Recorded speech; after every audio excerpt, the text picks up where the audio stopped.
주관해 주셔서 온전히 하나님의 말씀만을 선포할 수 있도록 도와주시고, 또 말씀을 듣는 분들의 마음을 열어주시고 또 마음을 낮춰주셔서 오늘 하나님 앞에 우리가 어떤 모습인지 깨달을 수 있도록 주님께서 도와주시옵소서. 또 봉사하고 또 전도하시는, 또 기도하시는 손길에 끝까지 함께해 주시고 전심전력으로 이번 집회를 잘 마무리할 수 있도록, 또 주님께 영광 돌릴 수 있도록 도와주시옵소서. 오늘 처음부터 끝까지 모든 것을 주님께만 의탁드리면서 예수님의 이름으로 기도드렸습니다. 아멘. 네, 먼저 말씀 한 절 찾고 시작하겠습니다. 마가복음입니다. 마가복음 2장입니다.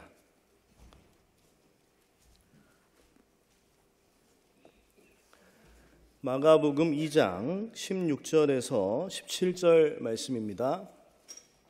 56페이지입니다. 마가복음 2장 16절에서 17절까지 말씀입니다.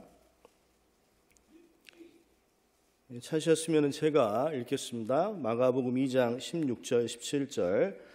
바리새인의 서기관들이 예수께서 죄인과 세리들과 함께 잡수시는 것을 보고 그 제자들에게 이르되 어찌하여 세리와 죄인들과 함께 먹는가? 17절 말씀 한 절만 함께 읽도록 하겠습니다. 예수께서 들으시고 저희에게 이르시되 건강한 자에게는 의원이 쓸데없고 병든 자에게라야 쓸데있느니라. 내가 의인을 부르러 온 것이 아니요 죄인을 부르러 왔노라 하시니라. 우리는 이틀 동안 성경이 사실이라는 그런 좀 증거를 살펴봤습니다. 성경의 모든 내용들이 이해가 되시고 모든 것을 기억하시지는 못하겠지만은요, 최소한 성경이 사실이고 하나님께서 살아계신다라는 것을 깨달으셨다라면은요, 그것으로 충분히 잘 들으신 겁니다. 이틀 동안은 성경을 망원경 삼아서 하나님의 모습을 살펴봤다면, 오늘은 성경을 좀 거울 삼아서 우리 자신의 모습을 좀 비춰보는 시간이라고 생각하시면 되겠습니다. 일종의 영혼의 건강검진이라고 좀 생각하시면 좋을 것 같습니다. 건강검진은 좋은 건가요? 나쁜 건가요? 좋은 거죠. 그래서 검사를 해서 이상이 없으면 정말 좋은 것이고, 건강검진했는데 이상이 있으면은 조기 발견해가지고 치료할 수 있기 때문에 건강검진은 너무나 좋은 것입니다. 제가 알고 있는 한 중령님이 계셨습니다. 이분은 너무 건강한 분이었어요. 건강하다 보니까, 건강에 자신이 있다 보니까 매일 술을 많이 좀 드셨었습니다. 매일 술을 먹다 보니까 자꾸 얼굴이 노래지는 겁니다. 노래졌어요. 근데 본인은 걱정을 안 했어요. 근데 딸이 보니까 갈수록 얼굴이 노래지는 거예요. 그래서 아버지가 좀 간이 좀 이상한 게 아닐까 걱정이 돼가지고 건강검진을 받아보라고 하는데요, 이 중령님은 받을 생각이 없는 거예요. 건강하다고 생각하니까. 그래서 이 딸이 아버지 몰래 건강검진을 예약을 해버린 겁니다. 이미 돈까지 지불해버렸어요. 그래서 어쩔 수 없이 건강검진을 받았는데, 간 수치 검사를 했는데 간 수치가 원래 40까지가 정상인데요, 200이 넘게 나온 거예요. 그래서 뭔가 이상이 생긴 거잖아요. 그래서 조직 검사 해보고 정밀 검사를 해보니까 간암 판정을 받은 겁니다. 실제 있었던 일입니다. 그러면 그 중령님이 취할 수 있는 자세는 뭘까요? 일단 첫 번째는 그분이 뉘우쳤습니다. 왜 이제까지는 나는 그렇게 건강 관리를 제대로 하지 못했을까 하고 좀 뉘우치는 마음을 가졌고요. 두 번째는 고치고자 하는 마음을 가졌습니다. 그래서 의사 선생님한테 어떻게 하면 살 수 있냐라고 물어봤습니다. 그래서 간 이식밖에 없다, 이렇게 얘기를 해줬고, 그 간 이식도 누가 해줬냐면은 딸이 또 해줘가지고 지금도 건강하게 살고 계시거든요. 사실 오늘 제가 말씀드리려고 하는 것은요, 우리 모두가 죄인이라는 것입니다. 우리 모두가 죄병에 걸렸다라는 것을 말씀드리려고 하는 거예요. 근데 죄병에 걸렸다고 얘기를 하면 어떤 분들은 겸허하게 자신을 돌아보고 인정하고 죄병을 고치려고 노력하시는 분이 있는 반면에, 또 어떤 분들은 끝까지 죄병을 거부하고 자기 상태가 건강하다라고 착각하고 끝까지 영혼의 의사에게 나오지 않는 경우가 있거든요. 그래서 오늘은 죄병이 있는지 없는지를 좀 잘 확인해 보시기 바랍니다.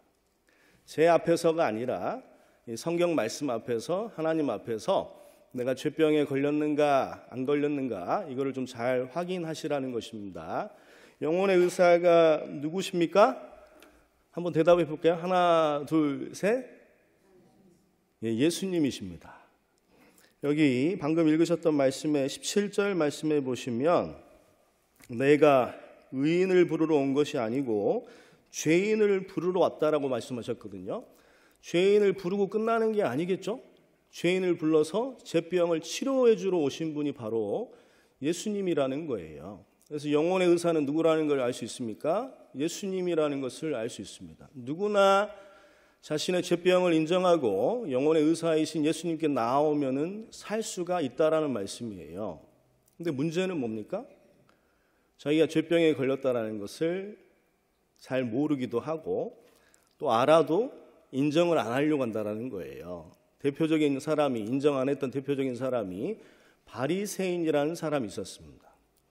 이 페르시라는 말 자체가, 바리새라는 말 자체가 분리란 뜻이에요. 세상과 분리돼 가지고 열심히 하나님을 믿고 종교 생활했던 사람들이 바리새인이거든요. 그러니까 교회, 요즘으로 말하면은 교회 열심히 다니시면서 깨끗하게 살려고, 착하게 살려고 노력하는 사람들이 바리새인들이었습니다. 그렇게 착각에 있다 보니까 영혼의 의사이신 예수님께 나왔을까요? 나오지 않았을까요? 나오지 않았습니다. 근데 반면에 세리라는 사람은 이스라엘 백성들의 그 세금을 걷어서 일부만 로마에 바치고 자기가 대부분의 돈은 착복했던 사람이기 때문에 아주 죄인 중에 죄인이었죠. 창녀와 동급으로 생각했던 사람이기 때문에 자신이 죄병에 걸렸다는 것을 쉽게 인정하고 예수님께 나온 것입니다.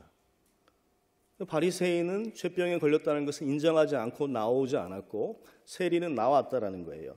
이 말씀이 누가복음 18장에도 나오는데요. 함께 읽어보시겠습니다. 두 사람이 기도하러 성전에 올라가니 하나는 바리새인이요 하나는 세리라. 두 사람이 올라가서 기도를 하는데요. 바리새인은 이렇게 기도를 합니다. 제가 잠깐 읽을 건데 바리새인의 문제점이 뭔지를 한번 생각해 보세요. 왜 이 사람이 죄병을 인정하지 않는지를 한번 생각해 보시면 좋을 것 같아요. 벌써 졸리는 건 아니시죠? 벌써 이렇게 오늘 웬만하면 농담을 안 하려고 그러는데 오늘 죄 말씀하는 날이니까 졸지 마세요. 옆에 한번 짝꿍 한번 얼굴 한번 보시고요. 오늘은 정말 잘 들읍시다 하고 한번 외치고 시작하겠습니다. 시작. 오늘은 정말 잘 들읍시다. 오늘은 조시면 안 돼요.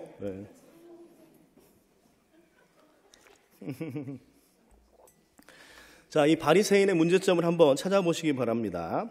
바리새인은 서서 따로 기도하여 가로되 하나님이여 나는 다른 사람들 곧 토색, 불의, 간음을 하는 자들과 같이 아니하고 이 세리와도 같이 아니함을 감사하나이다.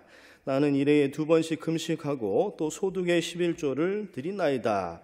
바리새인은 아까 말씀드렸던 것처럼 하나님을 믿고 있는 사람입니다. 근데 문제점이 뭡니까? 어떤 단어가 제가 아까 크게 읽었나요? 다른 사람들이에요. 바리새인의 기준은 사람의 기준을 갖고 있다는 거예요. 다른 사람들에 비해서는 나는 괜찮은 사람이다. 다른 사람들에 비해서는 토색, 불의, 간음도 안 하고 그리고 일해에 2번씩 금식하고 11조도 하고 있다. 나는 교회 생활 열심히 하고 있다.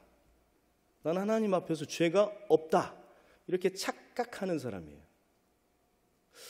지금 이 자리에 앉아 계신 분들도 교회를 열심히 다니시고 착하게 살려고 노력해 오셨을 겁니다. 그런 분들도 계실 거예요. 근데 다른 사람들에 비하면 착한 거예요. 인정합니다. 근데 문제가 뭐냐? 우리의 기준은 사람의 기준이 중요한 게 아니라 하나님의 기준, 이 성경의 기준에 봤을 때 나는 어떤 사람이냐는 거예요. 자, 세리의 기준을 보겠습니다. 함께 읽겠습니다. 세리는 멀리 서서 감히 눈을 들어 하늘을 우러러 보지도 못하고 다만 가슴을 치며 가로되 하나님이여 불쌍히 여기옵소서 나인 죄인으로소이다 하였느니라. 이 세리의 기준은 누가 기준입니까? 하나님이요. 하나님의 기준을 갖고 있는 거예요. 바리새인은 사람의 기준, 이 세리는 하나님의 기준. 그러니까 뭐라고 얘기하느냐? 불쌍히 여겨주십시오. 내가 주께 범죄했습니다. 나는 주님 앞에 죄인입니다. 죄병을 용서해 주세요. 이런 마음으로 예수님께 나아갔다라는 거예요. 누가 고침을 받았을까요? 누가 죄병을 고침받았을까요? 의사에게 나아간 사람입니다. 오늘 제가 말씀드리고 싶은 것 중에 제일 중요한 게 뭐냐? 교회 다니고 안 다니고가 중요한 게 아니에요. 도덕적으로 살아왔고 안 살아왔고가 중요한 게 아닙니다. 다른 사람보다 착하고 나쁘고가 중요한 게 아니라 우리 모두는 하나님의 기준 앞에서, 하나님 앞에서 죄병에 걸렸다라는 거예요. 그렇기 때문에 나가는 사람은 고침받는 거고 안 나가는 사람은 고침을 못 받는다는 것입니다. 나아가시라는 거예요. 죄병을 인정하고. 자, 결과가 어떻게 됐습니까? 누가복음 18장 14절 말씀은 함께 읽겠습니다. 내가 너희에게 이르노니 이 사람이 저보다 의롭다 함을 받고 집에 내려갔느니라. 무릇 자기를 높이는 자는 낮아지고 자기를 낮추는 자는 높아지리라 하시니라. 한국말로는 모호하게 나왔어요. 이 사람이 저보다 의롭다 하심을 받고 집에 내려갔다고 했는데요. 원어 성경에는 저 바리새인이 아니고 이 세리가 의롭다 함을 받고 집에 내려갔다라는 거예요. 그러니까 누가 죄병을 치료받고 내려갔다라는 것입니까? 세리. 죄병을 인정하고 영혼의 의사에게 나아간 사람이 치료를 받고 내려왔다는 뜻입니다. 그래서 지금 이 자리에 나는 교회 다니기 때문에 착하게 살아왔기 때문에 나는 죄병에 걸리지 않았다. 나는 죄인이 아니다. 나는 천국 갈 수 있다. 막연하게 생각하는 분들이 있다면 그런 분들은 절대 천국 못 갑니다. 절대 죄병을 치료받을 수가 없습니다. 하나님이 원하시는 게 무엇입니까? 예? 하나님이 원하시는 것은 내가 교회 다니건 안 다니건 내가 착하게 살아왔건 안 살아왔건 내가 죄병에 걸렸다라는 거, 하나님 앞에서 말씀 앞에서 죄병에 걸렸다는 것을 인정하고 제발 나한테 오라는 거예요. 나한테. 그런데 성경은 이 죄인이라는 것을 크게 네 가지로 설명을 하고 있어요. 몇 가지로 설명한다고요? 네 가지로 설명하고 있습니다. 첫 번째 이 죄인의 개념을 이렇게 성경은 말씀하고 있는데요. 성경은 태어날 때부터 죄인이다. 하나님께서는 우리가 태어날 때부터 죄인이다. 이렇게 말씀을 하고 계십니다. 잘 아시는 것처럼 우리가 아담의 범죄에 대해서 배우셨습니다. 아담이 선악과를 따먹게 됐고 범죄하게 되었고 먹는 날에는 정령 죽으리라 하셨는데 육체가 죽은 게 아니었죠. 아담은 930살까지 살았으니까 뭐가 죽은 거였습니까? 영혼이 죽은 겁니다. 영혼이 죽게 되었고 죄성이 생겨나게 되었고 죄성이 유전되게 되었다라는 것입니다. 그래서 태어나는 사람들마다 뭘 갖고 태어난다? 죄성을 갖고 태어난다라는 것입니다. 이걸 그림으로 설명을 해보면요. 태어날 때부터 죄성을 갖고 태어나는 거예요. 로마서 5장 12절 말씀해 보시면 한 사람으로 말미암아 죄가 세상에 들어오고 죄로 말미암아 사망이 왔다라고 했습니다. 한 사람은 누구를 말하는 걸까요? 하나, 둘, 셋. 아담을 말하는 것이죠. 아담이 범죄함으로 말미암아서 죄가 세상에 들어오게 된 것입니다. 죄성이 들어오게 된 것이고 영혼이 죽게 된 거예요. 죄로 말미암아서 사망이 왔다고 그랬는데 이 사망은 뭘 말하는 것입니까? 육체도 죽는 사망도 말하는 것이고 두 번째로 영혼이 죽는 것도 말하는 거예요. 그러니까 영혼이 죽게 되었다. 죄성이 생겨나게 되었다라는 뜻입니다. 아담 때문에. 그런데 우리는 누구의 후손입니까? 나는 아버지가 있고 할아버지가 있고 증조할아버지가 있고 고조할아버지가 있고 고고고고고고고 올라가면 아담이 나오겠죠?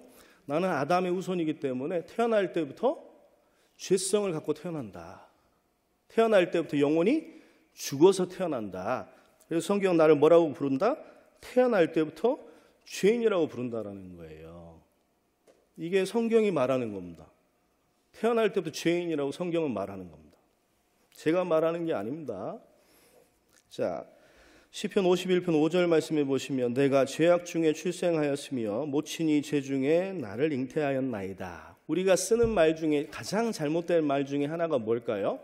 모태 신앙이란 말입니다. 이게 현대어 성경에 보면은요, 내가 죄악 중에 출생했다라는 말을 현대어 성경에서는 내가 태어날 때부터 죄인입니다 이렇게 나와 있어요. 그러니까 모태 죄인이 맞습니까? 모태부터 내가 하나님을 믿는 것이 맞는 겁니까? 모태 신앙이 맞아요? 모태 죄인이 맞아요? 모태 죄인이 맞습니다. 한번 따라해 보시겠습니다. 모태 죄인. 이게 모태 죄인이에요. 옆에 있는 분한테 너는 모태 죄인이야 이렇게 하면 기분 나쁘죠? 사람끼리니까. 근데 이거 누가 한 말입니까? 하나님이 하신 말이에요. 그러니까 기분이 안 나빠요. 하나님 앞에서 모태 죄인이니까. 그죠? 악인은 모태에서부터 멀어졌다. 나면서부터 곁길로 나아가 거짓을 말한다. 모태에서부터 영혼이 죽어 있다라는 거예요. 영혼이 죽어서 태어난다라는 것입니다. 죄성을 갖고 태어나고 나면서부터 죄를 짓는다라는 거예요. 엄마 눈에는 어떻게 보여요? 오, 천사. 뭐 눈에 넣어도 안 나쁠 게 좀 생겼잖아요. 근데 죄송합니다만 하나님 눈에는 어떻게 보이는 거예요? 그냥 죄인으로 보이는 거예요. 죄성을 갖고 태어난 영혼이 죽어있는 불쌍한 영혼으로 보이는 겁니다. 자, 우리가 태어날 때부터 죄인이라는 것을 확인할 수 있는 영상을 하나 보여드릴게요.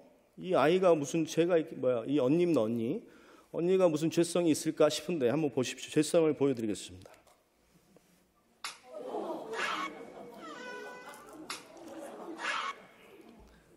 질투가 나는 거예요. 질투를 가르친 적이 있습니까? 죄성이 보이시죠? 좀 더 크면 죄성이 더 극명하게 나타납니다. 싸우는 거 보세요.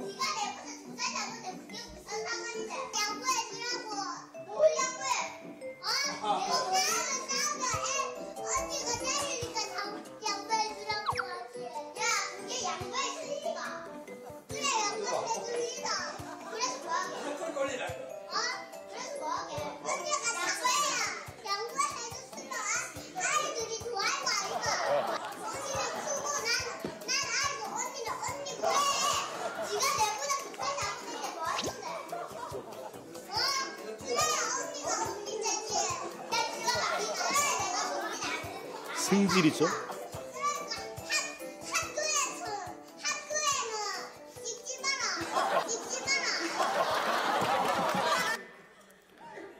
죄성이 보이시죠? 마지막에 서로 싸우던 거 찍지 마라 이렇게 하잖아요. 그죠? 네, 죄성이 있습니다. 태어날 때부터 죄인인 것을 우리가 알 수 있고요. 두 번째로는 성경은 많은 죄를 지었다고 하는 거예요. 적은 죄를 지은 것이 아니라 많은 죄를 지은 죄인이라고 얘기를 하는 것입니다. 뭐 대부분 분들이 나는 죄 없다 이렇게 생각하실 수도 있고, 뭐 제가 보기에도 여기 오신 분들이 다 레이디스 앤 젠틀맨처럼 보이세요. 다 저보다 겉보기에는 저보다 다 훌륭해 보이십니다. 근데 하나님의 기준이 뭐냐라는 것이죠. 하나님은 뭘 죄라고 하는 것이냐라는 것입니다. 시편 139편에 보시면은요, 하나님의 그 속성에 대해서 나오는데, 하나님은 어떤 분이라고 나오십니까? 전지하고 편재하신 분이라고 나와요. 내가 앉고 일어서는 것도 알고 계시고, 어젯밤에 어디서 잤는 것도 알고 계십니다. 내 생각도 알고 계시고, 내 입의 말도 알고 계시고, 내 행위도 알고 계신다라고 다 나와 있습니다. 그리고 저 하늘 꼭대기에도 계시고 저 깊은 음부에도 계시고 모든 곳에 계시는 거예요. 그렇기 때문에 하나님은 나의 모든 죄를 보고 계시는 것입니다. 특별히 하나님이 보시는 게 무엇입니까? 사무엘상 16장 7절 말씀인데 파란색 부분만 함께 읽어보시겠습니다.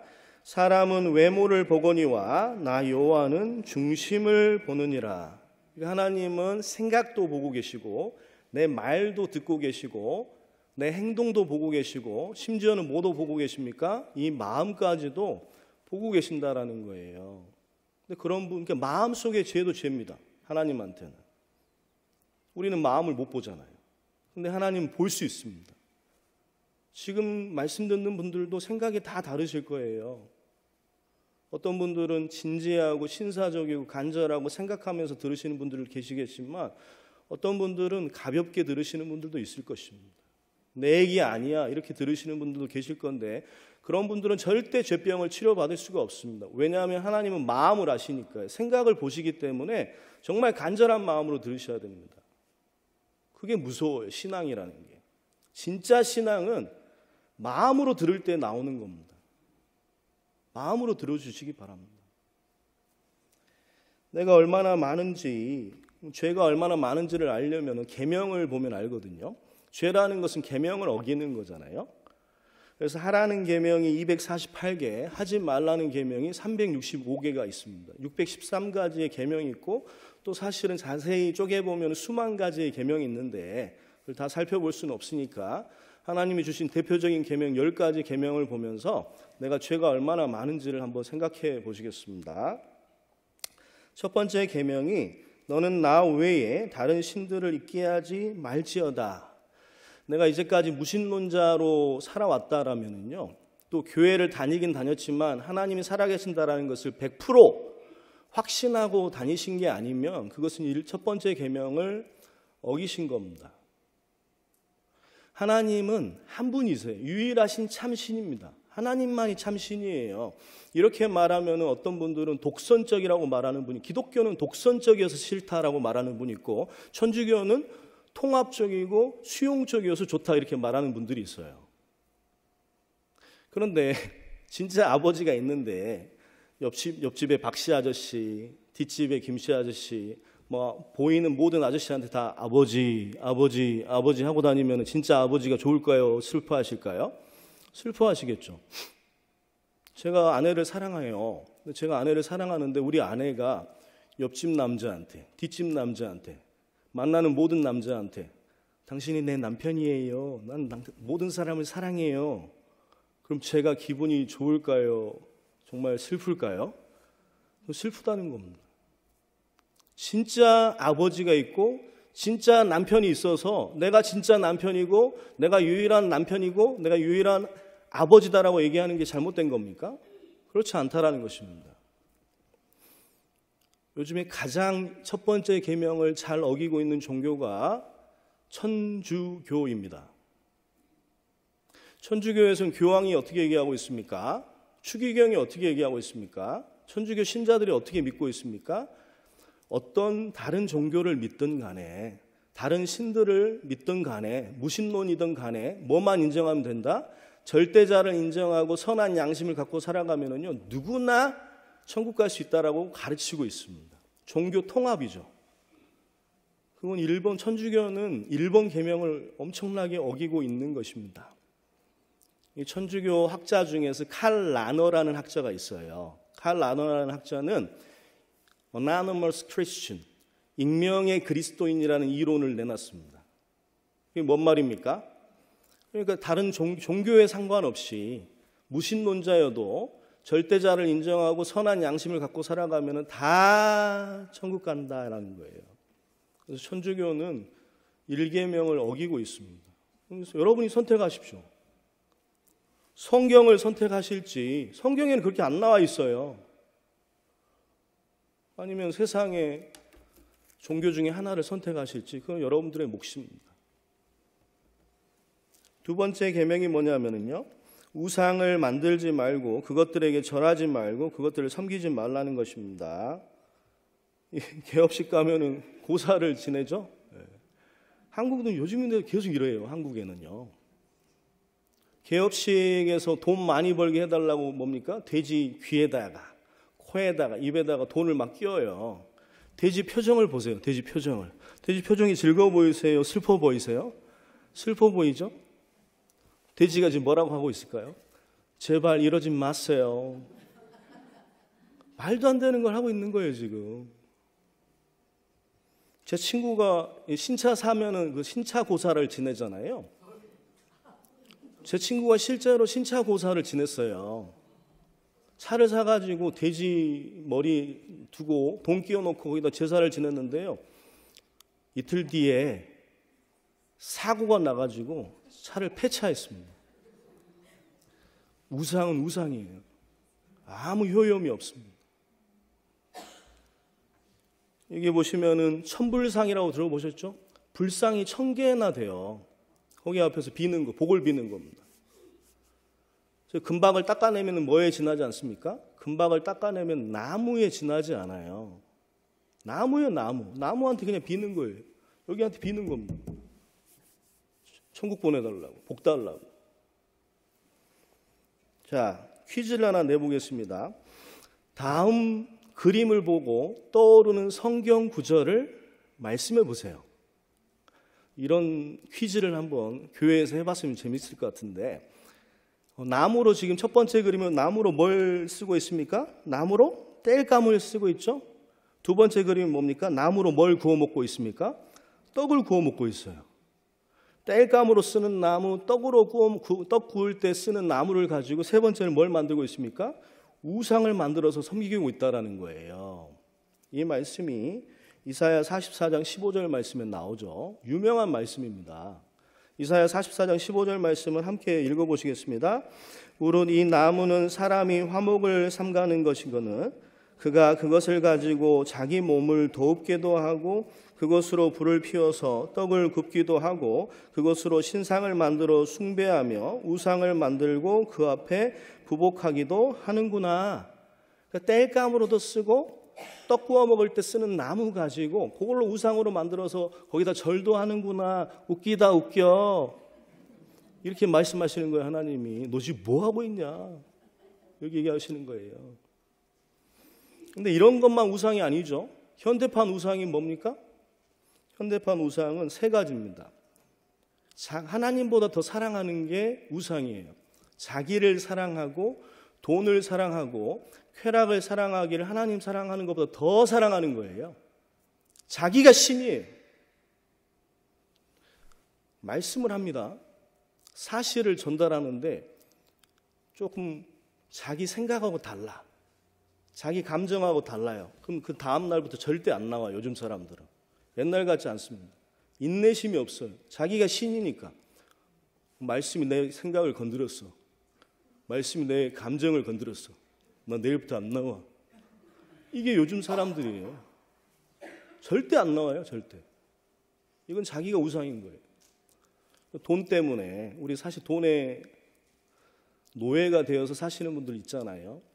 돈 때문에 사기치고 돈 때문에 거짓말하고 돈 때문에 절도하고 돈 때문에 살인까지 하는 그런 세상이잖아요. 돈이 우상입니다. 그리고 쾌락이 우상인 분들이 있어요. 술, 담배, 그다음에 이성, 성적인 쾌락, 마약, 도박, 요즘에 오락, TV, 유튜브 보면 추천 영상 보다 보면 3시간 가잖아요. 계속 보고 또 보고. 그게 우상이에요. 그래서 이 쾌락이란 단어 중에 뭐 플레저란 단어도 있는데 어뮤즈먼트란 단어 들어보셨죠? 오락이란 단어. 어뮤즈먼트가 무슨 뜻이냐면은 A가 없다란 뜻이에요. 뮤즈는 think, 생각한다란 뜻입니다. 쾌락을 즐기다 보면은 뭐가 없어집니까? 생각이 없어지는 거예요. 아무 생각 없이 살아요. 요즘 사람들 보면. 그냥 즐기는 거예요. 재밌으면은 하고 재미없으면은 안 해요. 재미없으면은 말씀도 안 들으려고 그래요. 재미만 추구하다가 생각도 안 하고 그렇게 살아가는 인생이 되어버렸다는 것입니다. 그리고 세 번째, 하나님의 이름을 망령되이 일컫지 말라고 그랬거든요. 이건 뭘 말하는 거냐면은 어리석은 자는 하나님이 없다 하도다. 하나님이 없다라고 무시하고 비난하고 조롱하고 원망하는 사람들이 있어요. 하나님을. 로버트 잉거솔이라는 사람 들어보셨습니까? 대표적인 무신론자인데 이 로버트 잉거솔은 어떤 걸로 유명했냐면요. 자, 여러분, 제가 하나님이 없다라는 것을 여러분 앞에 보여드리겠습니다. 제가 10분 동안 하나님 욕을 할 건데 만약에 진짜 하나님이 살아계신다면 저를 심판하셔야 됩니다. 만약에 하나님이 저를 10분 동안 욕을 했는데도 심판하지 않는다면 하나님은 죽어 있는 것입니다. 하고 몇 분 동안 욕을 하는 거예요? 10분 동안 하나님 욕을 마구마구 하는 겁니다. 근데 하나님은 인자의 하나님이시기 때문에 길이 참으시기 때문에 당장 심판은 내리지 않잖아요. 그러니까 심판이 없다라고 얘기하면서 무신론자, 하나님은 안 계신다라고 연설하고 다닌 사람이에요. 그래서 엄청난 유명세를 탔던 사람입니다. 근데 말년에 어떻게 됐습니까? 말년에 자기가 사랑하는 딸이 하나 있었어요. 근데 이 딸이 갑자기 죽을 병에 걸려가지고 죽게 된 겁니다. 근데 너무나 아이러니하게도 이 로버트 잉거솔의 아내는 크리스천이었습니다. 독실한 기독교인이었거든요. 근데 애가 혼란스러워하는 거예요. 아빠, 엄마는 하나님이 있다고 하고 천국과 지옥이 있다고 하는데 아빠는 하나님이 없다고 하잖아. 나 이제 곧 죽게 되는데 아빠 말을 들어야 돼? 엄마 말을 들어야 돼? 로버트 잉거솔이 뭐라고 얘기했을까요? 그냥 죽어. 죽으면 끝이야. 그건 엄마 말을 들어라. 이렇게 얘기를 했습니다. 그러니까 우리가 하나님을 막 조롱하면서 비난하면서 살지만은요, 막상 죽음 앞에 서면 내가 어떻게 바뀔지 몰라요. 죽음을 좀 생각해 보세요. 그리고 안식일을 거룩히 지키라고 그랬는데요. 금요일 해질녘부터 토요일 날 해질녘까지가 안식일인데 6일 동안 천지창조하시고 7번째 날 하나님이 안식을 취하셨잖아요. 그래서 안식일을 또 구별하시고 복을 주셨습니다. 그리고 우리도 안식하면서 그날을 기념하고 하나님의 창조와 하나님의 은혜를 생각하라고 주신 날이 안식일이에요. 근데 요즘에서의 진정한 안식일은 언제 이루어지는 겁니까? 우리 시대의 안식일의 개념은 약간 다릅니다. 우리 시대는 언제 영원한 안식에 들어간다고 나왔습니까? 말씀을 듣고 믿을 때 영원한 안식에 들어가는 거예요. 그러니까 안식일을 지키는 건 뭐냐면 말씀을 듣고 믿으시라는 거예요. 진정한 안식일의 의미가 히브리서 4장에 나와 있는데요. 다윗이 이렇게 얘기했잖아요. 오늘날입니다. 중요한 게 오늘날이에요. 오늘날 너희가 그의 음성을 듣거든 너희 마음을 강팍해 말라. 강팍하게 하지 말고 말씀을 듣고 믿으면 영원한 안식에 들어간다라는 뜻입니다. 그런데 끝까지 졸아요.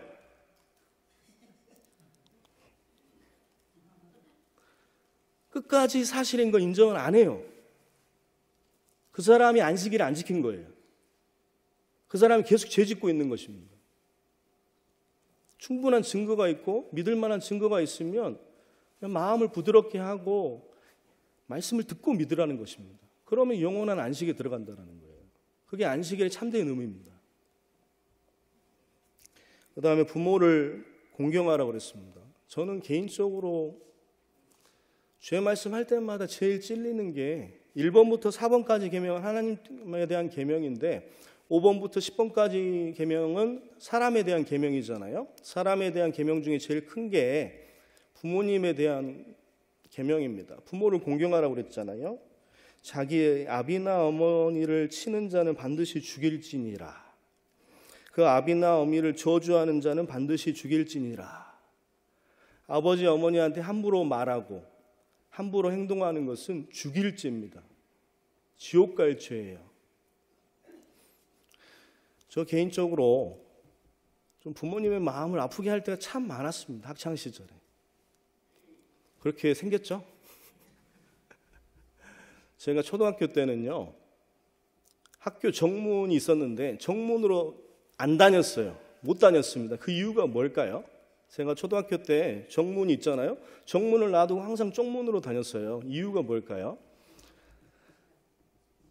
저희 어머니가 호떡 장사를 하셨습니다.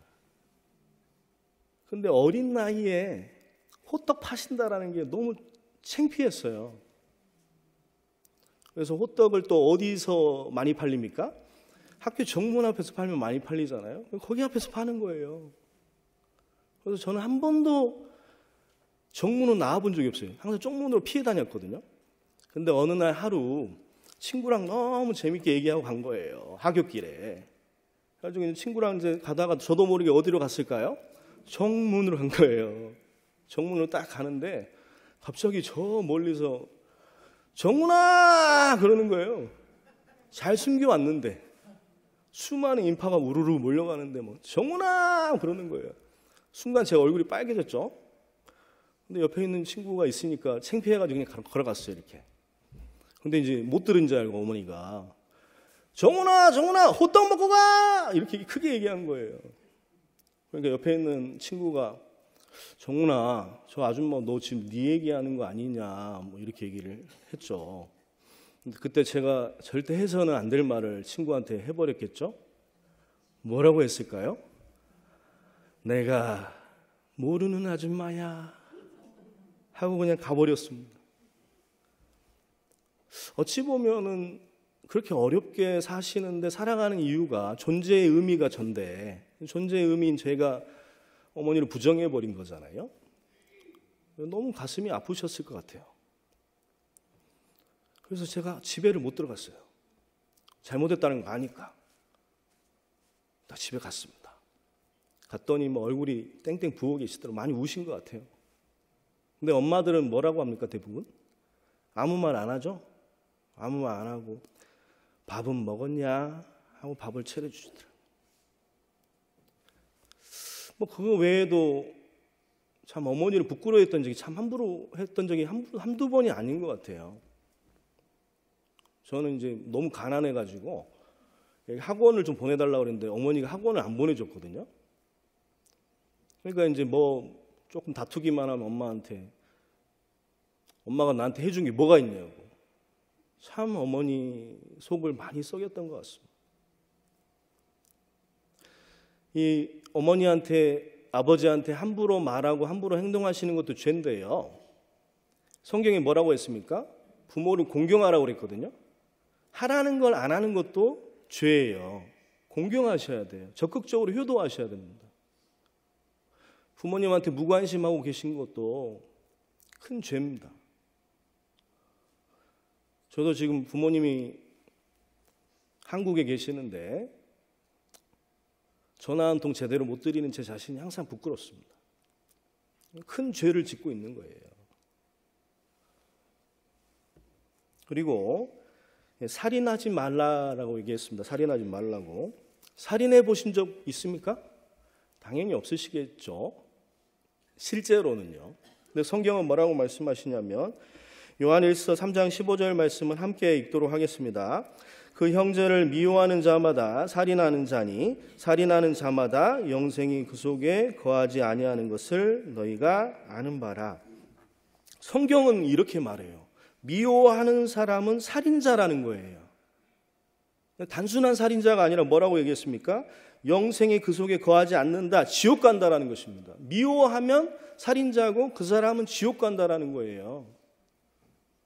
부모님 미워하신 적 있습니까? 부모님을 죽인 폐륜합니다. 지금 남편 미워하시는 분 계실 수 있고요. 아내를 미워하는 분 있을 수 있습니다. 자식이 원수 같은 분도 있을 수 있고요. 지금 혹시 미워하는 분 안 계세요? 형제 자매들 중에서도? 그건 살인자입니다. 이 사람 미워하고 저 사람 미워하고 여기저기 미워하면은요, 연쇄 살인자예요. 연쇄 살인범입니다. 하나님이 그렇게 보시는 거예요. 제 기준이 아니라. 그리고요, 입으로 욕하는 거 있잖아요. 이 바보야. 이런 것도 지옥 갈 죄라고 성경에 나와 있어요. 하나님의 기준은요. 마태복음 5장에 보시면은요, 나는 너희에게 이르노니 형제에게 노하는 자마다 심판을 받게 되고 형제를 대하여 나가라 하는 자는 공회에 잡히게 되고 미련한 놈이라 하는 자는 지옥불에 들어가게 되리라. 화 내보신 적 있습니까? 지옥 갈 죄입니다. 이미 지옥 갈 죄를 지으신 거예요. 교회에 다니건 안 다니건 오늘 제발 좀 잊어버리세요. 내가 교회 오래 다녔다. 난 착하게 살아왔다. 제발 좀 잊어버리시기 바랍니다. 그건 사람 기준이에요. 미워한 적 있었습니까? 이미 사람 죽인 거예요. 지옥 갈 죄를 지은 겁니다.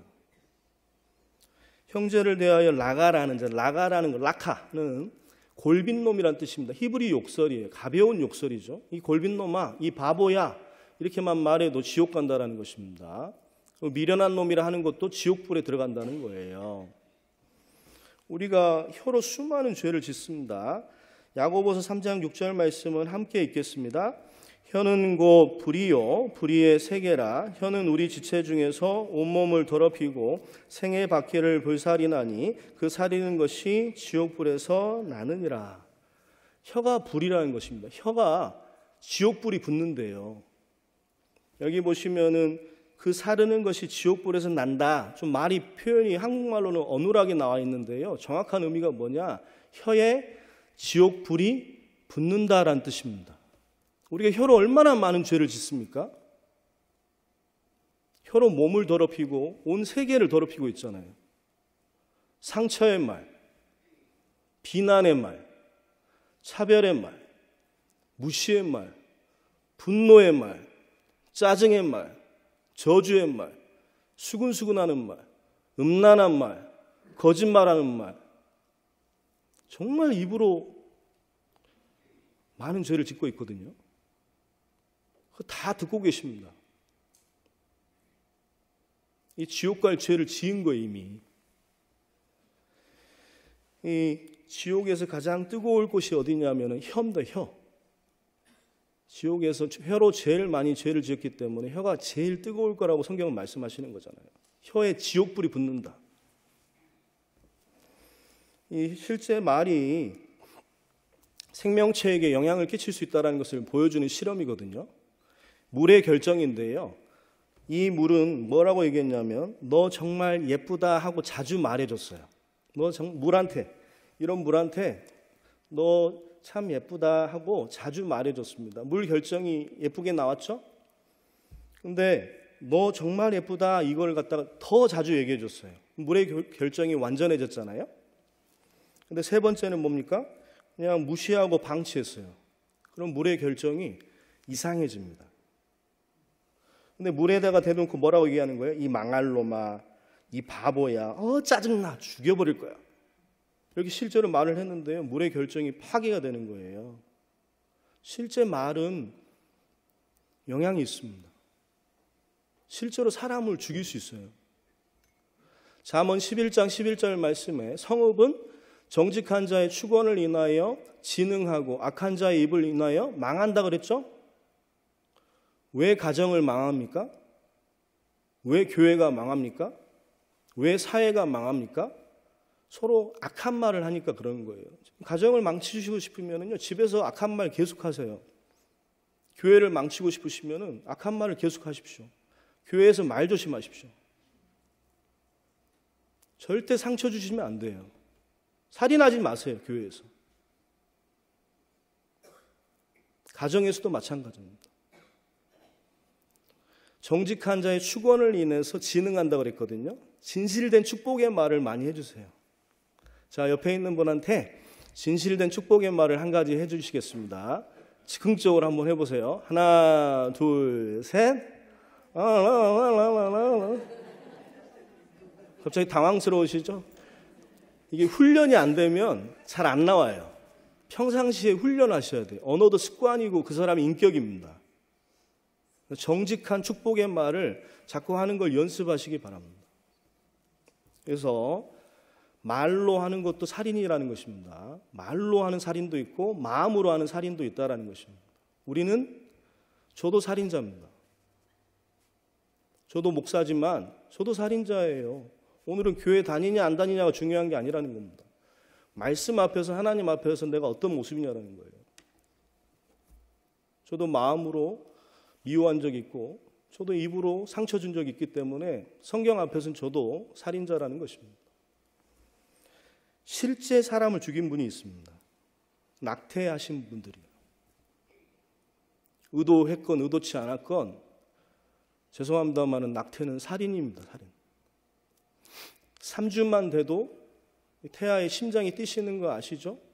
8주, 9주만 돼도요 사람의 모습이 있어요. 12주가 되면 완전한 사람입니다. 뭐까지 보여요? 지문까지 보여요. 완전한 사람이에요.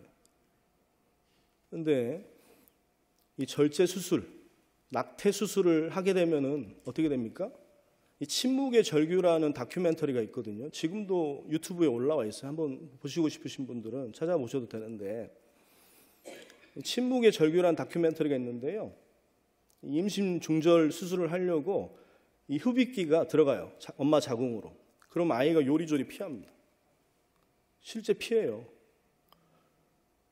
근데 흡입기가 다가오면 다가올수록 심장 박동이 1분에 200번까지 뛰는 거예요. 너무 무서워가지고. 여기 갔다가 저기 갔다가. 그러다가 흡입기가 딱 몸에 붙거든요. 그 순간 하는 거예요. 아프니까. 근데 소리가 들려요, 안 들려요? 그래서 제목이 침묵의 절규예요. 근데 흡입기를 계속 빨아들이면은요, 머리에서 몸통이 떨어져 나갑니다. 그리고 팔 2개 떼어내고 흡입기로 다리 2개 떼어냅니다. 몸통이 먼저 빠져나와요. 나중에 뭐만 남냐면 머리만 남아있어요.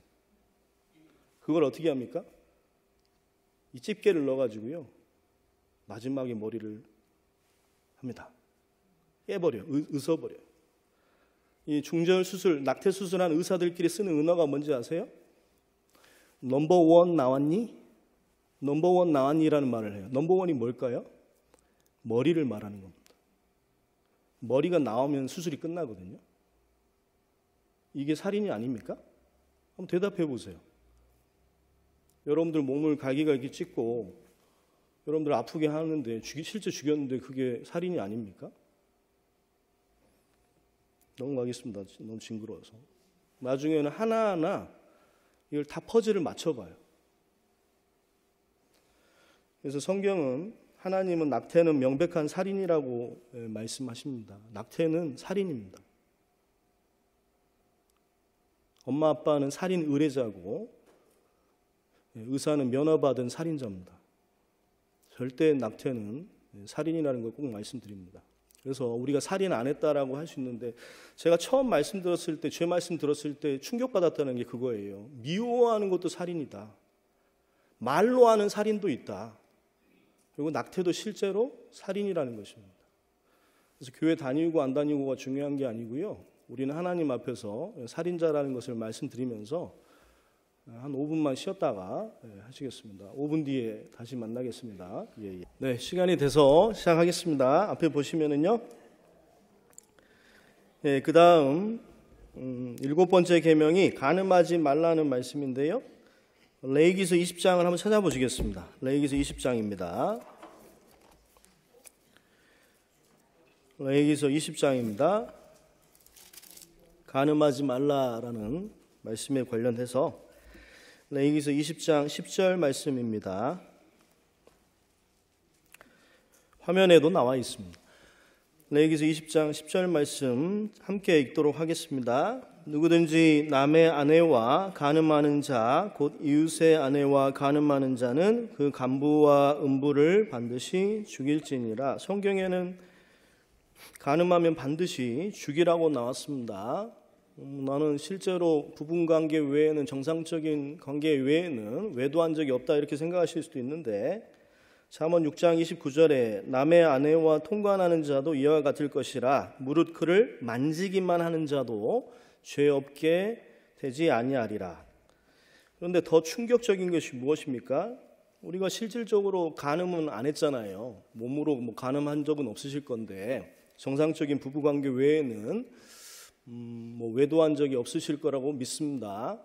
그런데 성경에는 이렇게 나와 있습니다. 마음으로 하는 간음도 있다라는 거예요. 제가 처음에 말씀 배우면서 가장 충격받았던 말씀이 이 말씀이었어요. 사실은 내가 진짜 간음한 사람이구나 라는 걸 느꼈던 말씀입니다. 함께 읽도록 하겠습니다. 나는 너희에게 이르노니 여자를 보고 음욕을 품는 자마다 마음에 이미 간음하였느니라. 사람은 외모를 보지만 하나님은 중심을 보시기 때문에 마음의 간음죄도 간음죄라는 거예요. 지옥 갈 간음죄입니다. 여기 보시면 옛날 사람들이나 요즘 사람들이나 다 은큼한 마음들이 있죠. 조금 귀엽게 표현해서 은큼한 마음이지, 하나님은 그냥 간음죄라고 말씀하시는 거예요. 여기 보십시오.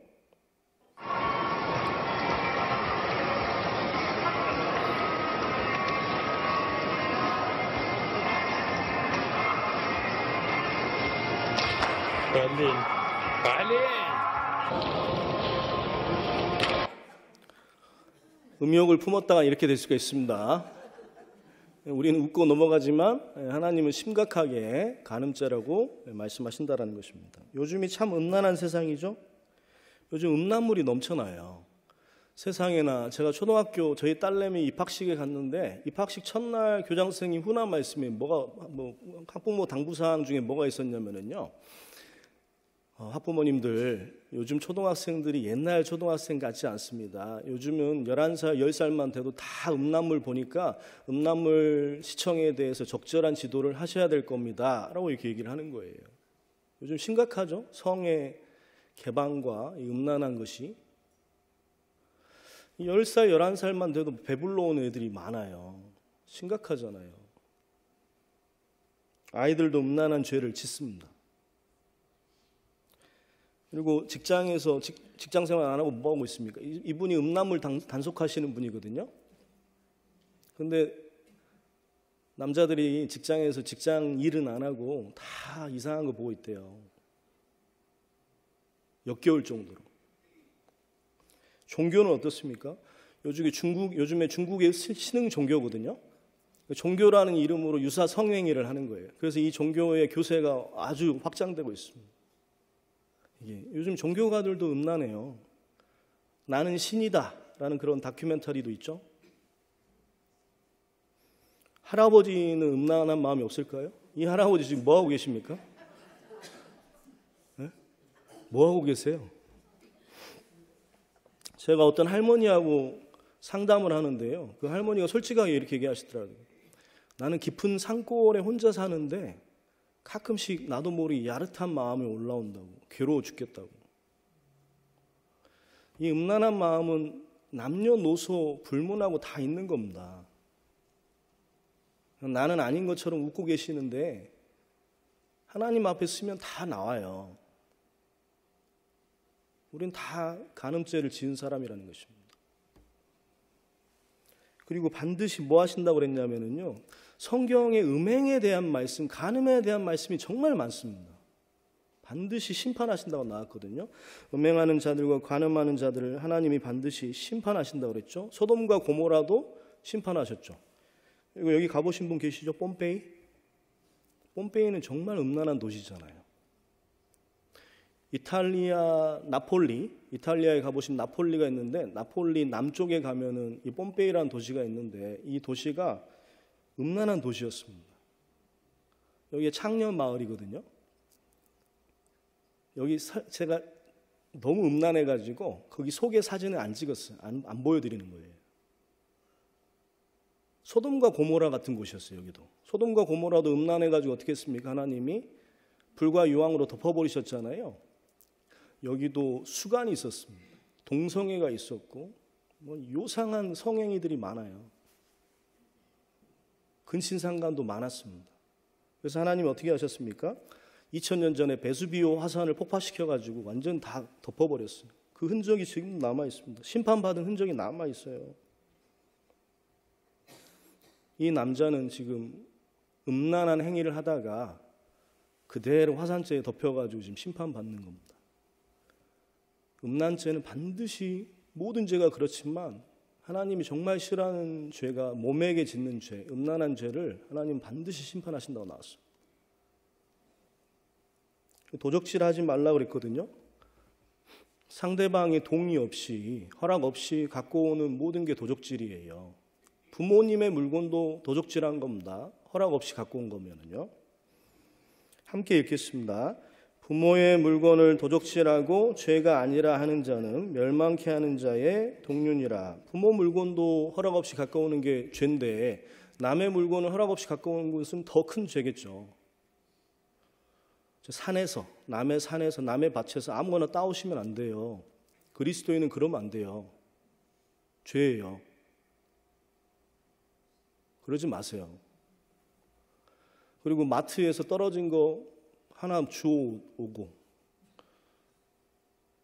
어떤 형제님 한 분이 교회 공사를 하는데 홈디포에서 필요한 부품이 있었는데 그게 떨어져 있길래 그 주워와서 고쳤다는 거예요. 제가 엄청 뭐라고 그랬습니다. 다시 갖다 놓으라고. 교회 세우는데 그런 거 쓰면 안 된다고. 우리는 가볍게 생각할 수 있는데 그 죄예요. 도적질입니다.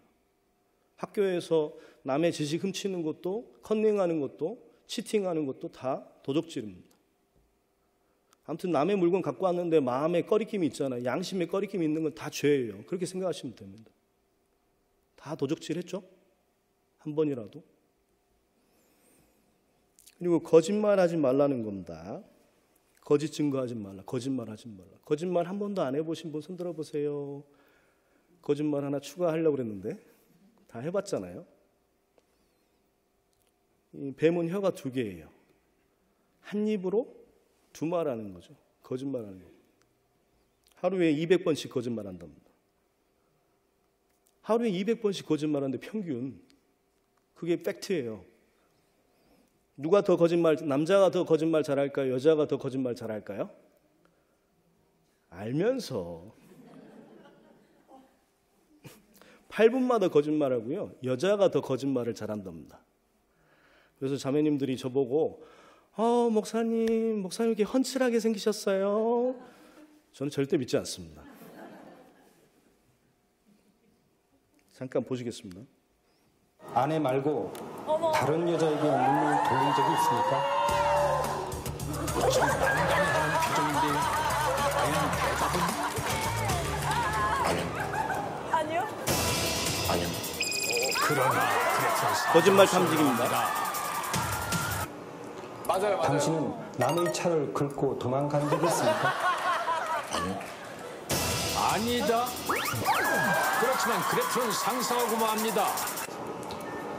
당신은 아내가 모르는 비상금을 가지고 있습니까? 아내가 모르는 비상금을 가지고 있습니까? 오늘 불리에 대한 바로 그 질문. 이영재 씨의 대답과는 다르게 그래프는 쭉 올라가는데요. 와, 저 때 뜨끔하다. 그래서 비상금 혈압이 있죠? 올라갔어요. 비상금 있죠? 비상금 있죠? 저 때. 여기 다 나와요. 여기 다 나와요. 이제 다시 묻겠습니다. 이번엔 솔직하게 대답해 주기 바랍니다. 아내 몰래 숨긴 비상금이 있습니까? 주식도 해. 주변에 가족이 특히 아내를 포함한 시간이 없어서 거짓말 탐지기 앞에서만 서도 거짓말인지 아닌지 다 나오는데 우리가 실제 하나님 앞에 쓰면은 모든 게 다 나옵니다. 모든 죄가 다 나와요. 근데 거짓말하는 게 사람들 사이에서는 죄가 아니잖아요. 지옥 갈 이렇게 감옥에 갈 죄는 아닌데 성경은 이렇게 말씀하셔요. 모든 거짓말하는 자들은 불과 유황으로 타는 못에 참여하리니 이것이 둘째 사망이다. 거짓말하는 사람도 지옥 간다라는 겁니다. 한 번이라도 거짓말했으면은 둘째 사망, 몸이 죽는 것이 첫째 사망이고 죽어서 지옥 가는 게 둘째 사망이거든요. 지옥 간다라는 뜻입니다. 거짓말해도요. 그리고 이웃의 집을 탐내지 말라 그랬거든요. 야고보서 1장 15절 말씀에 욕심이 잉태한 즉 죄를 낳고 죄가 장성한 즉 사망을 낳느니라. 이 아기가 잉태되면은 반드시 나오게 되어 있는 것처럼 마음속에 욕심이 생기면 반드시 죄로 나오게 되어 있다라는 거예요. 탐심은 죄입니다. 가롯 유다라는 사람이 있었죠. 3년 반 동안이나 예수님을 쫓아다녔지만 가롯 유다는 뭐에 대한 욕심이 있었습니까? 물질에 대한 욕심이 있었는데 그것을 잘 다스리지 않아서 헌금함에다 손을 댄 거예요. 회계를 담당하는 사람인데 헌금함에다가 계속 지속적으로 손을 댄 겁니다. 이렇게. 결국에는 나중에 어떻게 됐습니까? 예수님을 팔아버리잖아요. 큰 죄로 갈 수가 있어요. 아비멜렉이라는 사람도 70명의 형제가 있었는데 자기 혼자 왕이 되고 싶으니까 어떻게 했다고 배우셨습니까? 70명의 그 형제들을 한 반석에서 다 죽여버리잖아요. 그리고 자기가 왕이 된 거죠. 욕심이 있으면은 죄가 나오게 되어 있습니다. 이 그림을 하나 보여드리고 싶은데요. 이 그림 볼 때마다 참 많은 걸 느낍니다. 돈에 대한 욕심, 이성에 대한 욕심, 세상 친구에 대한 욕심, 세상에 대한 욕심이 있으니까 이 욕심이 있으니까 손을 못 꺼내는 거예요. 답답한 겁니다. 항상. 욕심이 있으면 사람이 항상 답답해요. 욕심을 놓으십시오. 놓고 누구의 손을 잡으시면 됩니까? 하나님의 손을 먼저 잡아보세요. 그러면 돈도 주시고 물질도 주시고 모든 걸 채워주십니다. 그게 신앙의 원리예요. 내가 뭔가를 잡고 있으니까, 하나님을 안 잡고 있으니까 인생이 안 풀리고 답답한 거예요. 욕심을 버리고 하나님 손을 먼저 잡아보세요. 너희는 먼저 그의 나라에 그의 의를 구하라. 그리하면 이 모든 것을 더해 주시는 것이 신앙의 원칙입니다. 돈의 노예가 되지 마시고 하나님의 사랑을 받아서 돈을 축복으로 받으시기 바랍니다. 십계명을 살펴봤는데 제대로 지킨 것이 사실은 없습니다. 왜냐하면 마음까지 보시니까요. 생각까지 보시니까요. 내 입술까지 보시니까요. 내 행위까지 다 보시니까요. 그래서 교회 다니시는 분들 중에 어떤 분들은 여쭤보면은 십계명을 지켜서 천국 가려고 하시는 분들이 있는데 십계명을 지킬 수 있습니까? 없습니까? 십계명은 지킬 수가 없어요. 그래서 갈라디아서 3장 10절 말씀에 보시면 뭐라고 나와 있습니까? 예? 갈라디아 3장 10장을 한번 암송해 보자고 얘기하려고 그랬는데 율법책에 기록된 대로 온갖 일을 항상 행하지 아니하는 자는 어디 아래 있다? 저주 아래 있다라는 거예요. 율법을 지켜서 천국 가는 것은 불가능하기 때문에 율법을 지켜서 천국 가려고 하는 사람은 저주받은 거다. 그렇게 하지 말라는 거예요. 율법 지켜서 천국 갈 수 없다라는 것입니다. 갈라디아 3장 11절은 무엇입니까? 그 다음 구절은 율법의 행위로 의롭다함을 얻지 못할 것이 분명하다 이렇게 얘기했어요.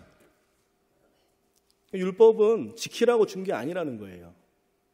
왜 준 겁니까? 돌아보라는 거예요. 사람의 기준이 아니죠. 서로서로의 기준이 아닙니다. 저 사람보단 낫죠, 내가. 근데 사람의 기준이 아니라 말씀을 거울 삼아서 보라는 거예요, 자기 모습을요. 다른 사람 기준은 꽤 괜찮은 인생이지만요, 하나님 기준으로 보면 어떤 인생입니까? 잠언 29장 21절에 보시면 사람의 행위가 자기 보기에는 모두 정직하여도 여호와는 심령을 감찰하신다고 말씀하셨습니다. 마음과 영혼까지 들여다보신다고 말씀하셨고 사람의 영혼은 여호와의 등불이라 사람의 깊은 속을 살핀다고 말씀하셨죠. 우리 마음속에 우리 양심 속에 하나님이 CCTV를 설치해 놓으신 거예요. 이렇게 생각하시면 딱 좋아요. 우리 마음속에 하나님이 뭘 설치해 놓으신 겁니까? 감시 카메라를 설치해 놨습니다. 만약에 TV가 있고 내 마음속에 감시 카메라를 연결해서 같이 볼 수 있는 TV가 있다면 같이 보자고 하실 분 있습니까? 내 마음이 얼마나 추잡합니까? 저도 마찬가지입니다. 오늘은 계급장 떼고 얘기하자는 겁니다. 교회 다니든 안 다니든 이게 중요한 게 아니라는 거예요. 내가 도덕적으로 살아왔건 안 살아왔건 이게 중요한 게 아니라는 겁니다. 다른 사람이 중요한 게 아니라 하나님 앞에서 계급장 떼고 한번 자기 모습을 비춰보시기 바랍니다. 저도 죄인입니다. 성경 배울 때마다 느끼는 게 정말 내가 흉악한 죄인이라는 걸 느낍니다. 여러분 어떻습니까? 하나님이 이렇게까지 말씀하시는데 에레미야 17장은 찾아보시겠습니다. 우리 마음속을 다 들여다보시는 하나님이 이렇게까지 말씀하십니다. 에레미야 17장입니다.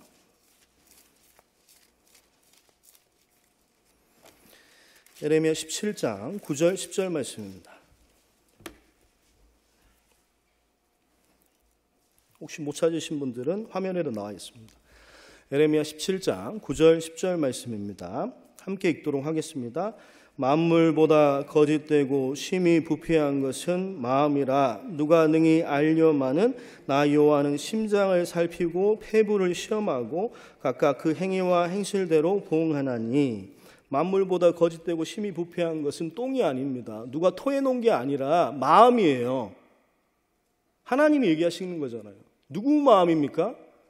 우리 남편 마음이야, 우리 아내 마음이야, 옆에 있는 친구 마음이야가 아니고 내 마음이라는 거예요. 내 마음이 이 세상에서 가장 더럽고 추악하다는 것입니다. 하나님이 그렇게 말씀하시잖아요. 이거 인정 안 하시면 천국 갈 방법이 없습니다.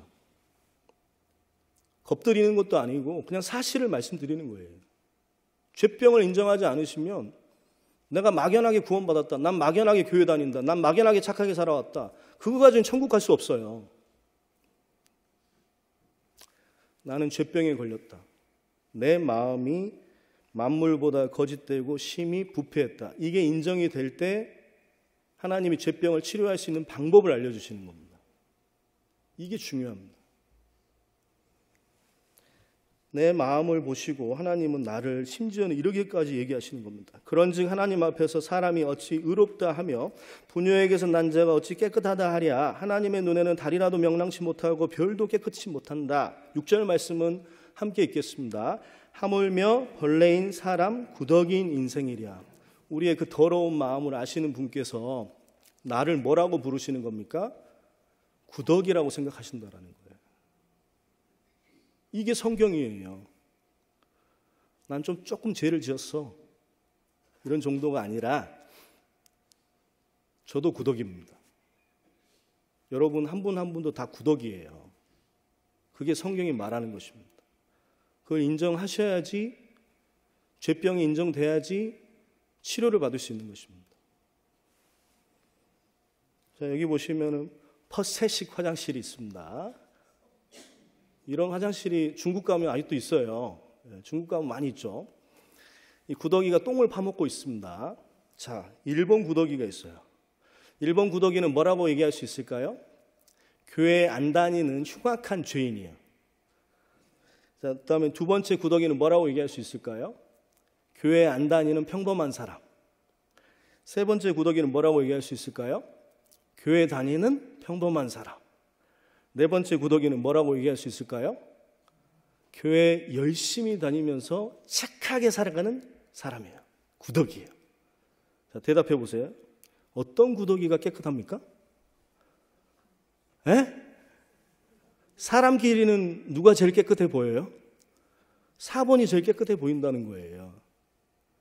근데 4번 그 구더기가요, 목욕을 깨끗이 하고 샤넬 넘버 5를 딱 뿌리고 다 이렇게 사람 앞에 나왔습니다.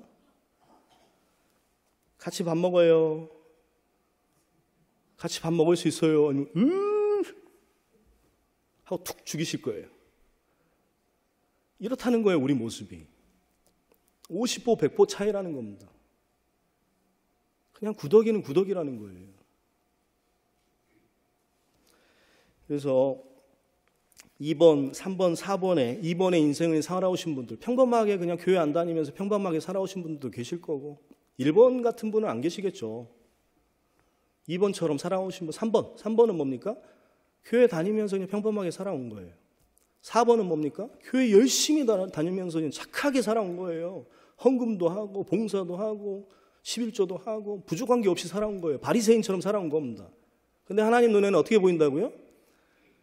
구더기는 구더기요? 구더기는 구더기라는 겁니다. 제발 나 죄 없다는 말 좀 하지 마세요. 어떻게 그렇게 말할 수가 있습니까? 하나님 앞에서. 제 앞에서는 죄 없다고 얘기할 수 있어요. 제 앞에서 그렇게 얘기하라는 게 아니라 하나님하고 이 말씀 앞에서 죄가 없다고 얘기를 할 수가 없다라는 것입니다. 정직해지셔야 됩니다. 신사적이 되셔야 됩니다. 자, 누가 지옥 가는지 최종 진단을 해보겠습니다. 계시록 21장 8절 말씀을 함께 읽어보시겠습니다.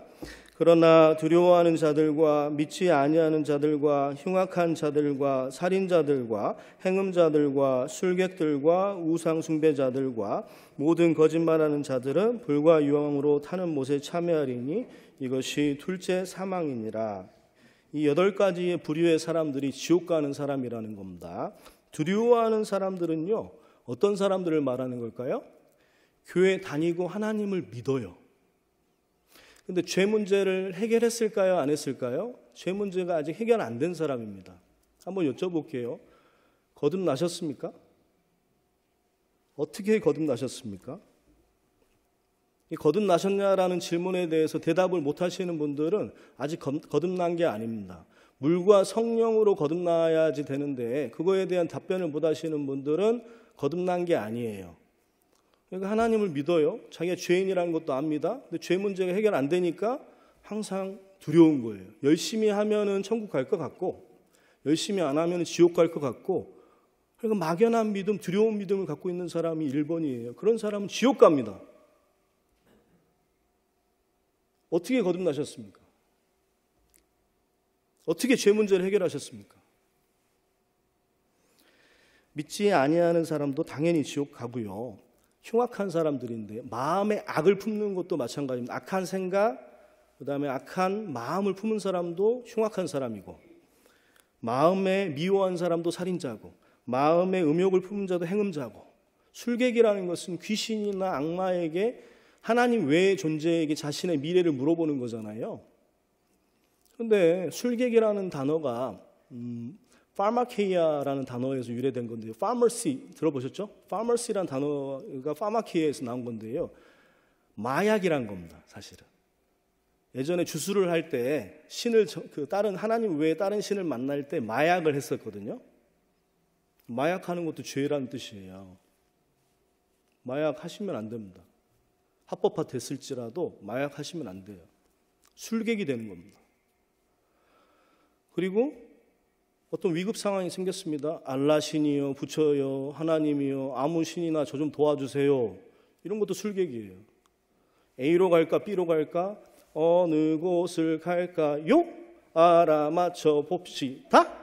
이런 것도 술객입니다. 그리고 우상 숭배하는 것도 배우셨고 모든 거짓말하는 것도 배우셨습니다. 자, 한번 대답해 보세요. 누가 지옥 갑니까? 이 8번, 1번부터 8번에 해당되는 사람이 누굽니까? 교회 다니고 안 다니고가 중요한 게 아니라는 거예요. 거듭나셨습니까? 교회 다니신 분들? 거듭나셨습니까? 어떻게 거듭나셨습니까? 어떻게 죄 문제를 해결하셨습니까? 어떻게 죄병을 해결했는지에 대해서 확실한 답을 본인 스스로가 하지 못한다면, 성경적인 답변을 스스로가 하지 못한다면 죄송합니다만은 교회 다니는 게 의미가 없습니다. 교회 다니시라고 이런 세미나를 하는 게 아닙니다. 거듭나시라고, 확실하게 죄병을 인정하시라고 이런 세미나를 하는 거예요. 죄병을 인정하고 예수님께 나아가시라고 이런 말씀을 드리는 겁니다. 그래야지 죄병 치료 방법을 들을 수가 있어요. 진짜로 마음으로 들을 수가 있습니다. 그래서 지옥에 가는 사람은 결국엔 나라는 것입니다. 나. 그게 인정이 될 때 진정으로 죄병 치료 방법을 들으실 수 있는 자격이 생기는 거예요. 자, 만약에 죄 문제 해결하지 않고 죽으면 어떻게 됩니까? 이 세 번째 성경적인 죄인에 대한 진단은요, 죽고 심판받을 죄인이라는 거예요. 히브리서를 한번 찾아보시겠습니다. 히브리서입니다.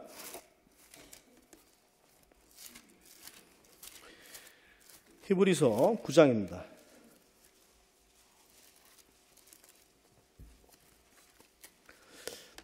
아무도 안 주시고 너무나 잘 듣고 계십니다. 아틀란타 교회는 역시 세계적인 교회라 이런 생각이 어제부터 들고 있어요. 자, 히브리서 9장 27절입니다. 없으시면 화면에도 있습니다. 히브리서 9장 27절 말씀은 함께 읽겠습니다. 한번 죽는 것은 사람에게 정하신 것이요 그 후에 심판이 있으리니. 세 번째 진단명은 뭐냐? 죽고 심판받을 죄인이라는 거예요. 많은 죄를 지었으니까 죽고 심판받을 죄인이 나라는 거예요. 죽음에 대해서 오해하는 경우가 있는데요. 첫 번째 죽음에 대한 오해가 죽음이 멀리 있다라고 생각하는 거예요. 지금 당장 죽는다고 생각하지 않는 것입니다. 근데 물고기가 재앙의 그물에 걸리고 새가 올무에 걸림같이 인생도 재앙의 날이 호련히 임하면 거기 걸린다. 오늘 죽을지 내일 죽을지 몰라요. 죽음은 가까이에 있습니다. 잠깐 보십시오.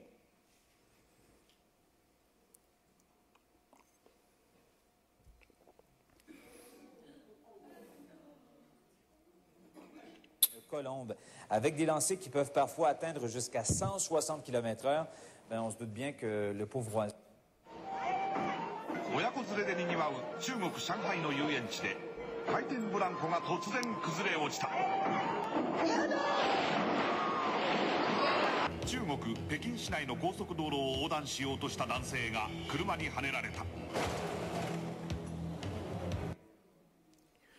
사실 여러분이 살아계시는 것은 기적이에요. 절대 죽음이 멀리 있다라고 착각하시면 안 됩니다. 저희 작은아버지가 제가 지금 15년째 전도를 하고 있는데요. 지금도 안 믿으세요. 안 들으세요, 말씀. 말씀 자체를 아예 안 들으세요. 핑계를 뭐라고 대시는지 아세요?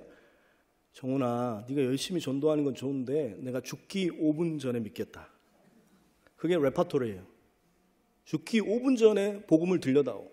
복음이란 말은 또 어디서 들으셔가지고 죽기 5분 전에 복음을 들려달래요. 근데 언제 죽을지 어떻게 알아요? 제가 이런 영상만 맨날 요즘 보내드리고 있어요. 요즘. 그다음 죽음에 대한 두 번째 오해가 뭐냐? 죽으면 끝이라는 거예요. 근데 성경은 죽으면 끝이 아닙니다. 죽으면 뭐가 있다? 심판이 있다고 말하는 거예요. 심판의 모습이 너무나 노골적으로 치밀하게 묘사가 되어 있습니다. 자, 계시록 20장을 찾아보시겠습니다. 또 화면에 보여주실 것을 예상하고 또 아예 안 찾는 분들이 계시는데 역시 대단하시네요. 계시록 20장입니다. 계시록 20장 11절에서 15절 말씀입니다. 요한계시록 20장 11절에서 15절 말씀입니다. 또 내가 크고 흰 보좌와 그 위에 앉으신 자를 보니 땅과 하늘이 그 앞에서 피하여 간데 없더라. 또 내가 보니 죽은 자들이 물온대소하고 그 보좌 앞에 섰는데 책들이 펴 있고 또 다른 책이 펴져 있으니 곧 생명책이라. 죽은 자들이 자기 행위를 따라 책들에 기록된 대로 심판을 받으니 바다가 그 가운데서 죽은 자들을 내어주고 또 사망과 음부도 그 가운데서 죽은 자들을 내어주매 각 사람이 자기 행위대로 심판을 받고 14절 말씀 15절 말씀을 함께 읽겠습니다. 사망과 음부도 불못에 던지우니 이것은 둘째 사망 곧 불못이라. 누구든지 생명책에 기록되지 못하는 자는 불못에 던지우더라. 이게 좀 복잡해서 화면에 정리를 해보면은요, 크게 네 가지를 얘기하고 있습니다. 누구든지라는 거예요. 남녀노소를 불문하고 죽으면 누구나 심판대 앞에 쓴다는 겁니다. 한번 따라해 보시겠습니다. 나도 심판대 앞에 쓴다. 내 얘기하고 있는 거예요. 남의 얘기하는 게 아닙니다. 내 얘기하고 있는 거예요. 저도 죄 말씀할 때마다 내 얘기한다고 얘기하고 있습니다. 일단 내가 제일 중요하잖아요. 자기 행위라고 그랬는데요. 여기서 행위라는 것의 원어적인 개념의 의미는 뭐냐면 마음과 말과 행동으로 지은 모든 행위를 말하는 겁니다. 이건 행동만 말하는 게 아니에요. 책들에 기록된 대로 심판을 받는다 그랬는데요. 하나님이 일일이 나의 모든 죄 목록을 다 기록해 두신 책이 있는데 그것이 책들입니다. 나의 모든 죄가 기록이 되고 있습니다. 그리고 생명책에 기록이 되지 못하면 불못에 던지운다. 죄병을 인정하고 하나님께 나아가신 분들은 죄병을 치료하는 방법을 알려주시는데 그것을 듣고 믿은 사람이 생명책에 이름이 있는 거예요. 그렇지 않으면은 지옥에 간다는 뜻입니다. 이렇게 우리가 하나님 앞에 쓰게 될 것입니다. 그리고 하나님이 책들에 기록된 대로 다 보여주실 거예요. 이것이 네 인생이었다 하고 앞으로 다 이렇게 펼쳐 보여주실 겁니다. 우리가 하얀 전지 앞에 점 몇 개 찍어 놓으면 그 점 잘 보입니까? 안 보입니까? 너무나 잘 보이잖아요. 하얀 전지에다가 하나님은 완전한 빛이신 그 하나님 앞에 우리의 모든 죄가 명명백백하게 드러나게 될 것입니다. 그리고 심판받고 지옥으로 던져지게 되는 것입니다. 그래서 네 번째 진단명이 뭐냐면 심판받고 지옥 갈 죄인이라는 것입니다. 이게 성경이 말하는 죄인의 개념이에요. 죄인이 막연한 게 아닙니다. 태어날 때부터 죄인, 많은 죄를 지은 죄인, 죽고 심판받을 죄인, 심판받고 지옥 갈 죄인, 그게 나라는 거예요. 진실로 너희에게 이르노니 내가 홀이라도 남김이 없이 다 갚기 전에는 결단코 거기서 나오지 못한다. 홀이, 머리카락 호자죠. 리는 1000분의 1입니다. 머리카락의 1000분의 1 정도 되는 그런 작은 죄만 있어도 결코 지옥에서 나오지 못한다는 거예요. 이걸 정리해보면 죄인으로 태어났습니다. 태어날 때부터 죄인이에요. 그리고 많은 죄를 지은 죄인입니다. 수많은 죄를 짓고 살아왔어요. 언젠가는 죽죠? 죽고 끝나는 게 아닙니다. 죽고 심판받을 죄인이에요. 심판받고 어디 가는 겁니까? 지옥 갈 죄인. 이게 바로 나라는 것입니다. 성경이 이거 얘기하는 거. 오늘 제가 여러 가지 장황하게 얘기했는데요. 이 네 가지 얘기한 겁니다, 사실은. 이게 핵심입니다. 그게 나라는 것입니다. 그거를 받아들이고 안 받아들이고는 여러분 각자의 몫입니다. 마음으로 아시잖아요. 내가 지금 인정이 되는지 안 되는지.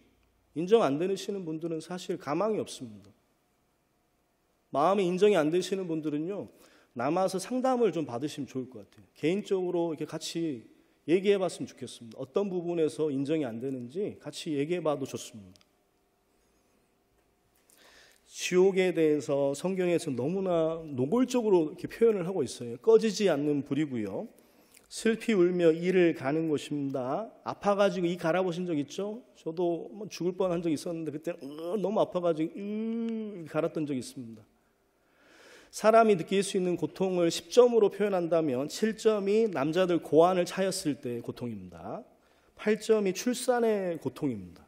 9점은 뭘까요? 손가락, 발가락이 절단될 때의 고통이고 10점의 고통이 뭐냐? 단연코 불, 화상 입었을 때의 고통이 10점입니다. 그런데 이 지옥의 불은 꺼지지 않는 불 속에서 영원히 이를 가는 거예요. 아파가지고. 구더기도 죽지 않는 것이고요. 밤낮 쉬지 못하는 곳이죠. 우리 잠깐 쉬는 시간도 그렇게 좋지 않습니까? 근데 지옥은 쉬는 시간이 없어요. 영원한 눈물과 후회의 세계입니다. 지옥에는 껄껄껄 이 소리가 많이 들린다고 하잖아요. 그때 제대로 들어볼 걸, 그때 죄병을 인정할 걸, 그때 믿을 걸, 그때 진지하게 생각해 볼 걸, 껄껄껄 이렇게 후회가 있을 그런 공간이 지옥이라는 것입니다. 후회하지 마십시오. 이런 기회는 다시 안 올 것 같아요. 제가 보니 이번이 마지막일 수도 있습니다. 사랑하는 자들과의 영원한 이별입니다. 역으로 얘기하면 죄 문제가 해결되는 분들은요, 사랑하는 자들과 영원히 함께하는 거예요. 제가 제일 보고 싶은 사람들이 있습니다. 저희 할머니, 할아버지도 같이 신앙생활 하다가 죄 문제를 해결하고 돌아가셨거든요. 그러니까 지금 천국에 계실 겁니다. 꼭 만나보고 싶어요. 저희 할머니는 고향에 놀러 가면은요, 저기 치마 아래에서 어디서 돈이 나오는지도 모르겠어요. 저기 아래다가 저기 넣어가지고 그냥 꼬깃꼬깃한 돈 이렇게 해가지고 과자 사 먹으라고 그렇게 저를 사랑해 주시던 분인데요. 90살에 믿고 돌아가셨어요. 90살에. 90살에. 지금 곧 머지않아 만날 거라고 믿습니다. 근데 역으로 얘기하면은요, 죄 문제가 해결 안 되시는 분들은 사랑하는 사람들과 영원한 이별이 되는 거예요. 한 사람은 천국에 있고 한 사람은 지옥에 있을 수 있다는 것입니다. 옆에 있는 분들이 왜 데리고 왔습니까? 옆에 지금 못 살게 굶시는 분들이 많잖아요. 제발 한 번만 들어보자고. 제발 한 번만 들어보자고. 왜 데리고 오셨을까요? 사랑하는 사람이니까. 사랑하니까 데리고 온 거예요. 옆에 있는 분을. 영원히 헤어질까 봐. 영원히 함께하고 싶어서 데리고 오셨는데 조금만 마음을 열어주시는 게 그렇게 힘듭니까? 캄캄하고 어두운 곳이고요. 구출될 가능성이 전혀 없는 곳입니다. 이런 것에 대해서 예수님이 절대 지옥에 오면 안 된다라고 이렇게 말씀을 해주셨습니다. 이거는 진짜 없어서 찾아보겠습니다. 마가복음 9장입니다. 없어요. 슬라이드가. 마가복음 9장입니다.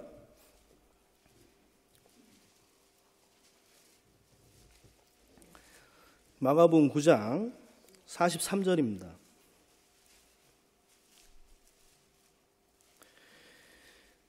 마가복음 9장 43절 71페이지입니다. 43절 만일 내 손이 너를 범죄케 하거든 찍어버리라. 불구자로 영생에 들어가는 것이 두 손을 가지고 지옥 꺼지지 않는 불에 들어가는 것보다 나으니라. 만일 내 발이 너를 범죄케 하거든 찍어버리라. 절뚝발이로 영생에 들어가는 것이 두 발을 가지고 지옥에 던지는 것보다 나으니라.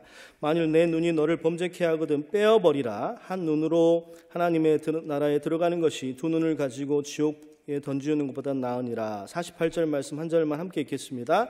거기는 구더기도 죽지 않고 불도 꺼지지 아니하니라.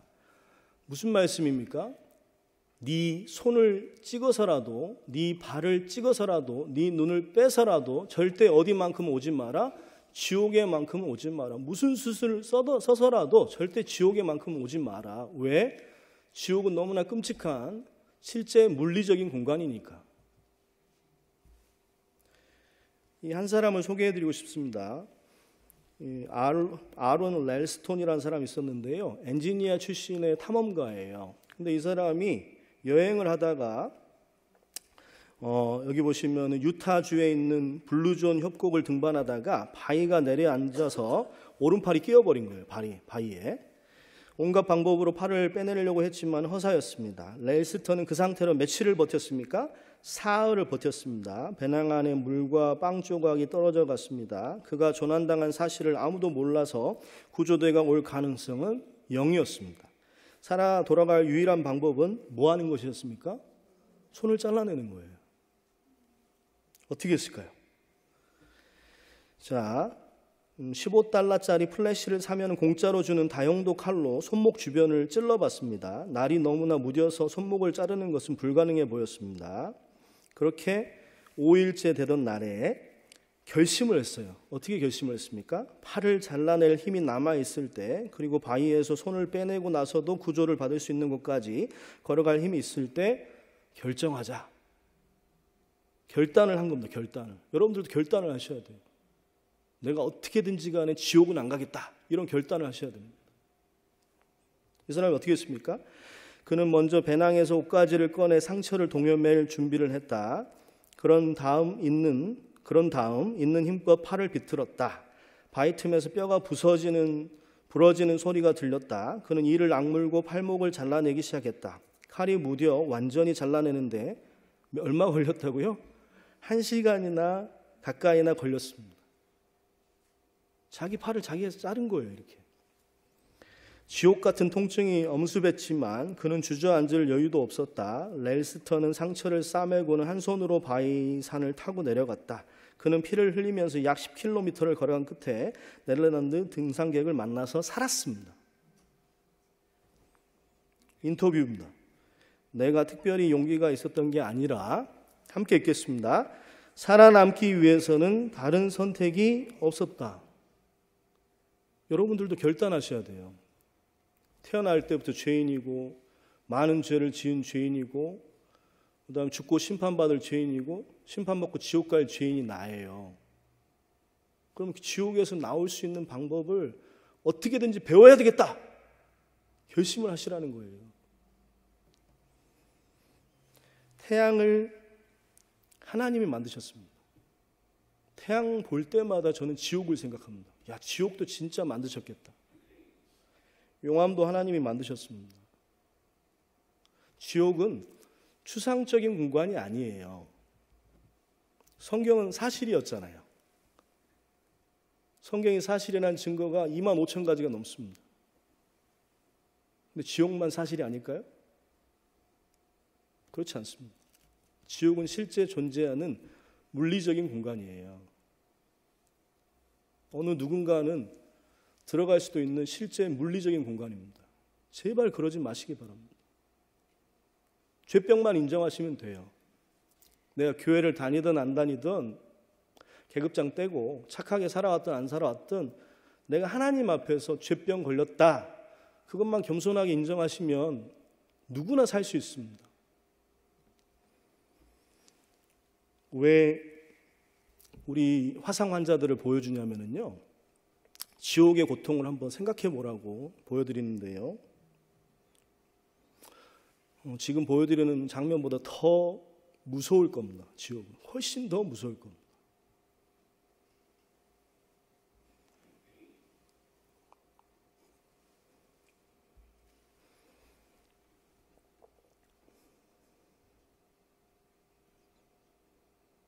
중국에서 레스토랑에서 이 부부가, 연인이 식사를 하고 있습니다.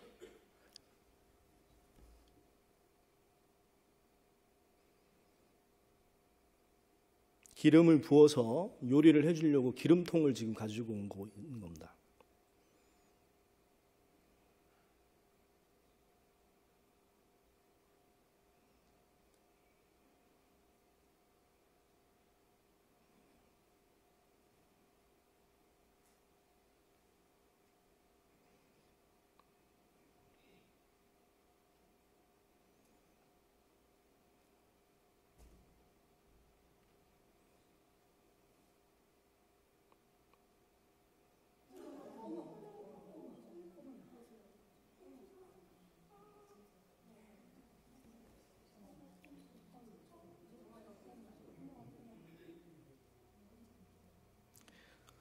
더 뒤에는 너무 잔인해서 그 지옥의 고통은 저는 불타는 고통이 영원한 거예요. 저게 실제라니까요. 실제 지옥이 있어요. 제가 겁을 드리는 게 아니에요. 조금 더 진지하게 생각해 보세요. 내가 이걸 가볍게 생각할 수 있는 문제인지. 농담으로 여기지 마시고 우리 이제 어떻게 해야 될까요? 뭐 결론을 지어봐야 될 것 같습니다. 우리 어떻게 해야 될까요? 생각하라고 나왔거든요. 성경에는요. 시편 50편 21편 22절 말씀은 21절 22절 말씀은 제가 읽겠습니다. 내가 이 일을 행하여도 내가 잠잠하였더니 내가 나를 너와 같은 줄로 생각하였도다. 그러나 내가 너를 책망하여 내 죄를 내 목전에서 차례로 베풀리라 하시는도다. 22절 말씀 한 절만 함께 읽겠습니다. 하나님을 잊어버린 너희여 이제 이를 생각하라. 그렇지 않으면 내가 너희를 찢으리니 건질 자가 없을 것이다. 우리도 죄 지어도 즉각 심판이 없잖아요. 그러니까 우리 마음속에 어떻게 생각할 수 있습니까? 하나님도 뭐 별거 없네. 살아계시면 바로바로 심판하셔야지.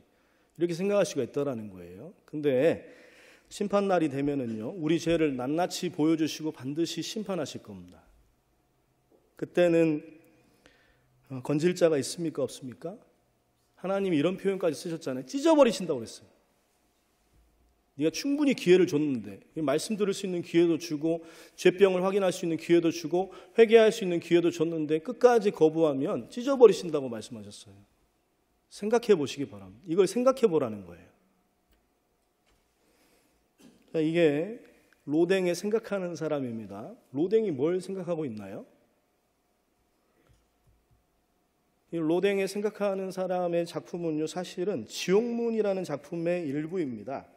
지옥의 문이에요. 여기 지옥문에 보시면 로댕이 있죠?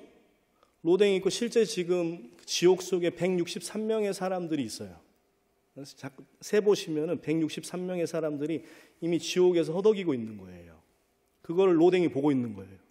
자기도 저기 지옥에 가게 생겼거든. 이걸 어떻게 해야 되나? 이걸 어떻게 하면 해결할 수 있을까 하고 생각하는 게 진짜 생각인 거예요. 어떻게 하셔야 되겠습니까?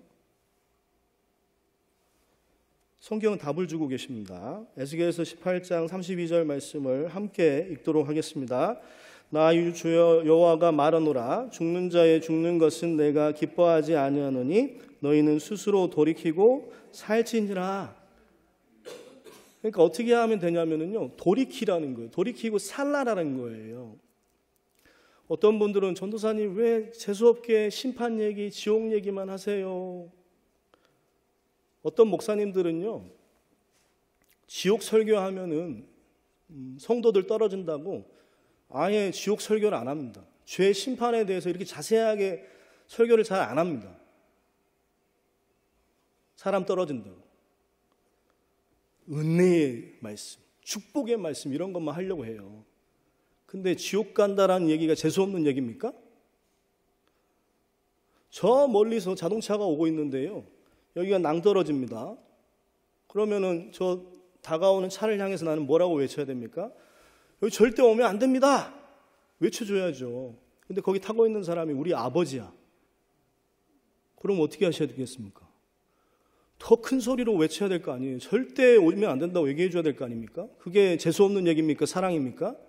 사랑이죠. 집에 불이 났습니다. 집에 불이 났는데 집안 사람들은 몰라요. 불 난 걸. 나 혼자 밖에 있어서 불 난 걸 알았습니다. 그래서 두들겼습니다. 불이야. 거기서 나오셔야 돼요. 그런데 못 들었어. 자느라고. 그럼 저는 어떻게 해야 됩니까? 못 들었나 보네 하고 그냥 가버립니까?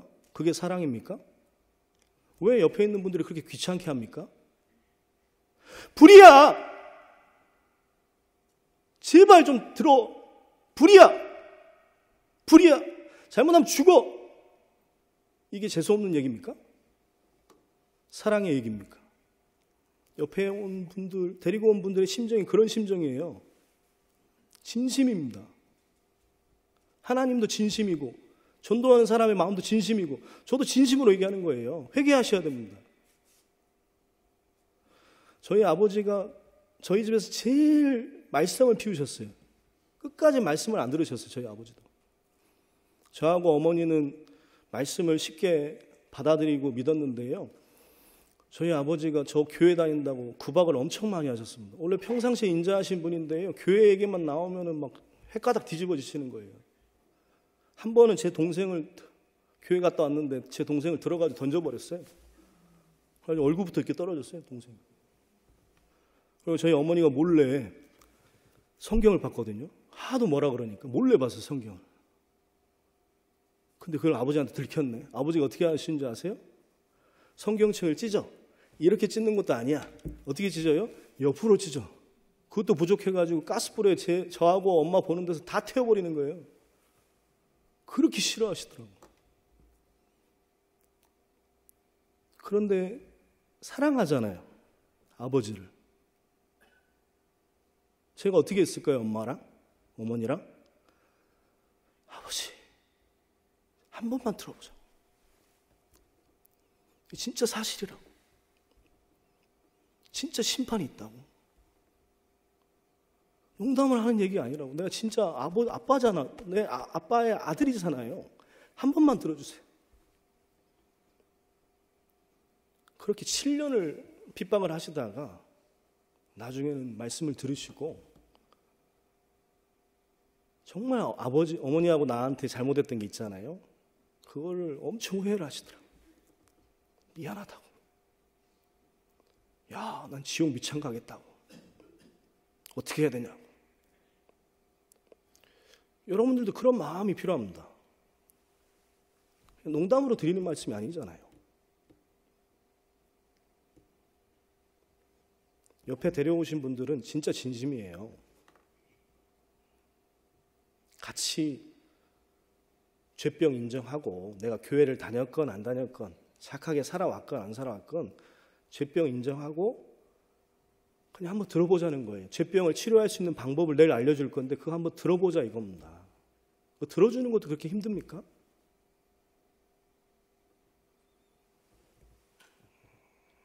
이사야 55장 3절입니다. 이제 마무리하겠습니다. 너희는 귀를 기울이고 내게 나와 들으라. 그리하면 너희 영혼이 살리라. 내가 너희에게 영원한 언약을 세우리니 곧 다윗에게 허락한 확실한 은혜니라. 하나님이 살 수 있는 방법도 알려주셨어요. 죄병을 인정하고 영혼의 의사에게 나아가시면은요, 뭐 하셔야 됩니까? 죄병을 치료할 수 있는 방법을 알려주세요. 내일. 내가 죄병을 인정하고 딱 나가면은, 아이고, 살았다. 이렇게 하면은 죄병을 치료할 수 있어. 이걸 어떻게 하라는 거예요? 들으라는 거예요. 그리고 그걸 믿기만 하라는 거예요. 그러면 어떻게 된다? 살 수 있다라는 것입니다. 살리기 위해서 심판 얘기를 하는 거지 심판 자체가 목적이 아니에요. 사랑 얘기로 끝나요. 듣고 살라는 거예요. 그래서 인생의 최대 착각이 뭡니까? 가장 불행한 착각은 내가 죄병에 걸리지 않았다. 나는 깨끗한 사람이다. 나는 하나님의 도움이 필요 없다. 이게 인생의 최대의 착각이고 가장 불행한 착각입니다. 그 착각 속에 빠지지 마시고 죄병을 인정하고 하나님께 나아오시기 바랍니다. 이걸 회개라고 불러요. 회개. 회개라는 것은 이 돌이킬 회자에 고칠 개자를 씁니다. 돌이키고 예수님께 나아가는 것이 회예요. 개가 뭡니까? 듣고 사는 게 개예요. 자, 어떤 분이 말씀을 그냥 인생을 자기 마음대로 살다가 말씀을 들었습니다. 성경 사실이네. 내 죄가 있네. 내가 죄병이 있는 게 사실이네. 하고 이제 그걸 깨달았으면 어떻게 해야 됩니까? 예수님께 나아가서 듣고 살아야 되잖아요. 근데 세상 일이 바쁘니까 또 가버려. 에이, 바빠서 안 되겠어 이번에는. 또 이러다가 말씀 한번 들었어. 또 들어보니까 사실이야. 내가 죄병 걸린 것도 맞아. 근데 또 어떻게 하는 거예요? 또 바쁘고 또 다른 일들이 있고 그러니까 또 가버려. 이건 회개일까요? 안 할까요? 이거는 회만 하는 거예요.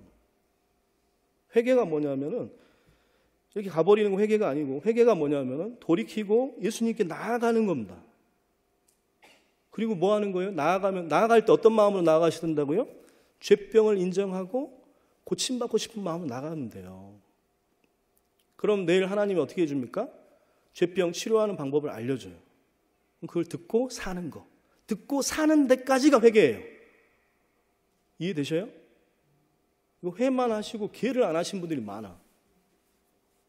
회개하세요. 자, 회개할 때 마음은 이 마음입니다. 이것만 읽고 마칠 건데요. 시편 41편 4절 말씀은 내 마음이라고 생각하시고 함께 읽겠습니다. 내가 말하기를 여호와여 나를 긍휼히 여기소서 내가 주께 범죄하였사오니 내 영혼을 고치소서 하였나이다. 내일 나오실 거예요? 안 나오실 거예요? 내일은 무슨 일이 있어도 나와야 됩니다. 결혼기념일에도 나오셔야 되고 생일이어도 나와야 되고 뭐 교통사고가 나도 나오셔야 됩니다. 무조건 나오셔야 돼요. 나오실 때 어떤 마음으로 나오시냐면은 회개기도, 이 기도가 회개기도예요. 나를 긍휼히 여기소서 내가 주께 범죄하였사오니 내 영혼을 고치소서 이런 마음으로 내일 오셔가지고 말씀을 잘 듣고 믿기만 하시면 누구나 죄병을 치료받으실 수 있을 거예요. 제발 내일이 제일 중요합니다. 정말 바쁘시더라도 정말 중요한 일이 있으시더라도 이번만큼은 끝까지 좀 회개를 해봤으면 좋겠습니다. 함께 기도하시겠습니다.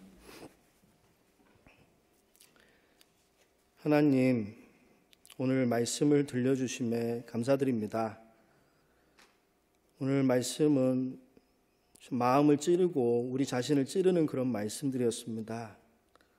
좋은 말씀이다 이렇게 하고 넘어갈 것이 아니라 정말 내가 죄병에 걸렸는지 확인해보고 또 주님 앞에 나아가는 시간을 가질 수 있도록 도와주시옵소서. 교회 다니고 안 다니고 또 착하게 살고 안 살고가 중요한 게 아니라 우리 모두가 이 순간 주님 앞에서 죄병에 걸렸다라는 것을 겸허하게 인정하고 또 내일 하나님 앞으로 나아올 수 있도록 도와주시옵소서. 죄병을 치료하는 방법을 듣고 여기 있는 모든 분들이 듣고 살아날 수 있도록 주님께서 축복해 주시기를 부탁드립니다.